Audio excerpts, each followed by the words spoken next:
Alors, chose promise, chose due, je vous propose l'analyse technique de Poxel qui m'a été demandée très souvent et j'ai enfin l'occasion de pouvoir y répondre aujourd'hui.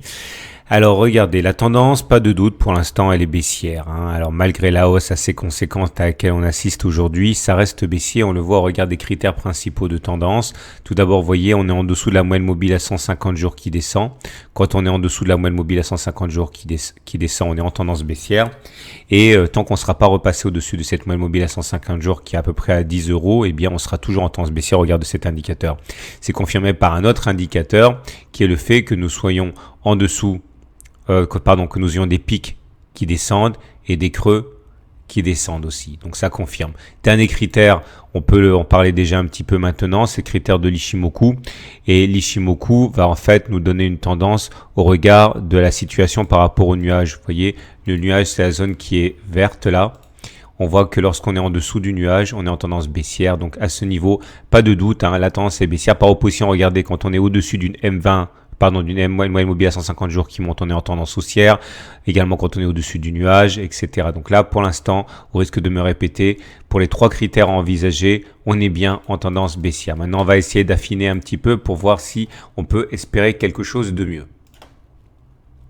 Alors, il est intéressant de jeter un œil aux indicateurs techniques pour voir ce à quoi on peut s'attendre au niveau de l'équilibre des forces en présence. Et là, vous voyez, il y a un petit mieux.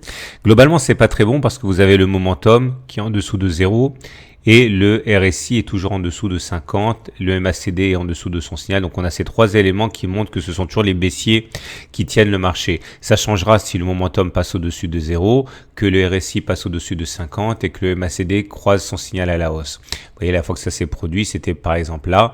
Et derrière, on a eu une augmentation des cours, ou encore le RSI qui est passé au-dessus de 50, c'était ici. Vous voyez, ça a accompagné l'évolution assez favorable. Pour l'instant, on n'y est pas.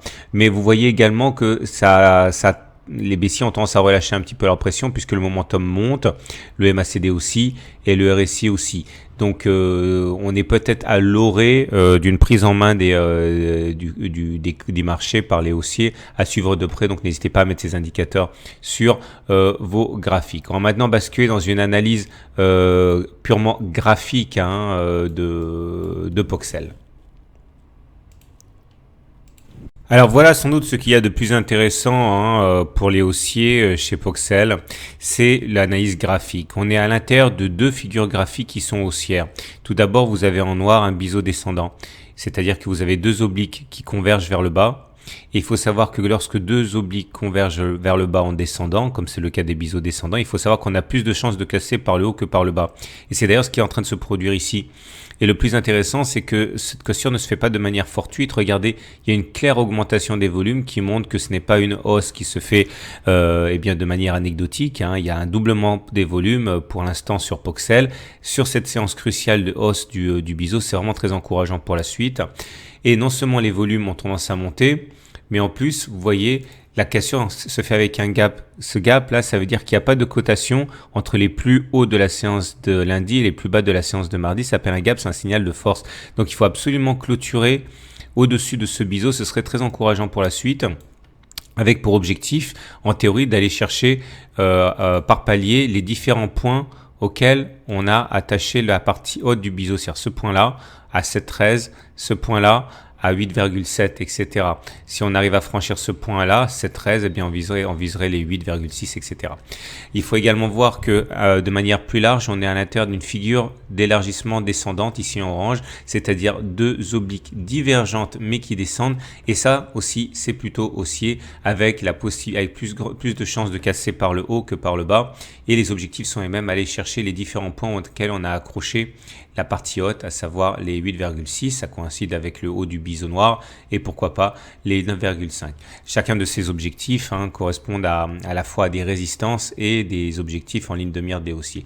Mais vous l'aurez compris, la première des choses, c'est surtout pas redescendre en clôture en dessous de ce niveau des 6,6 à peu près, parce que tout serait encore à nouveau à faire. On va terminer avec une analyse de type Ichimoku pour voir ce qui nous aurait échappé. Donc si on termine avec une analyse de type Ichimoku, on l'a déjà dit tout à l'heure, vous voyez on est toujours en dessous du nuage, ça veut dire qu'on est en tendance baissière.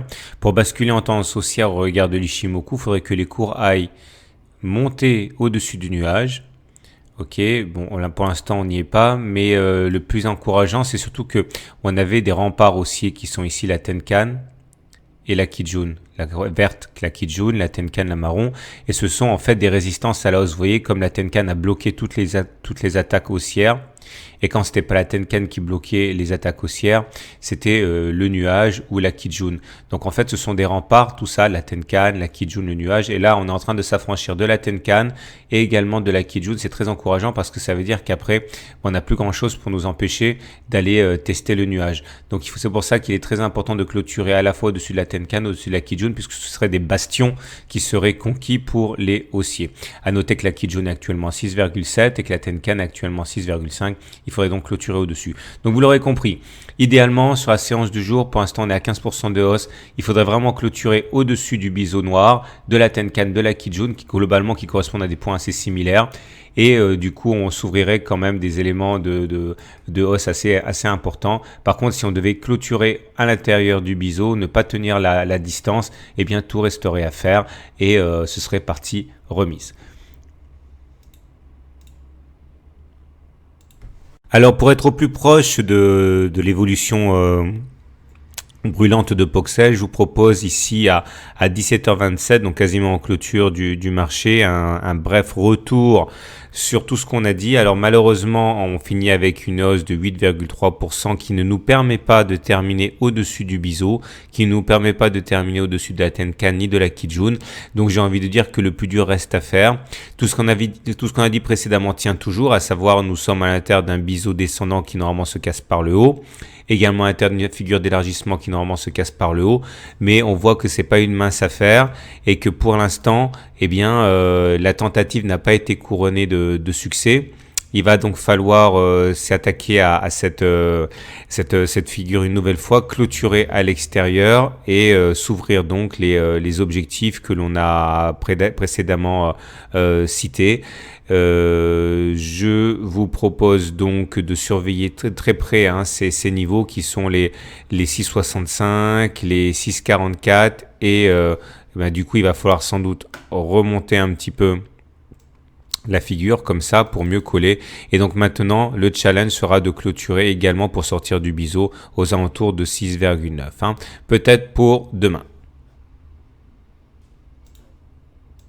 Donc voilà, il me reste plus maintenant qu'à me présenter. Si vous ne me connaissez pas, je suis Tradosor, je suis membre de l'Association française des analyses techniques. Ceci est mon blog.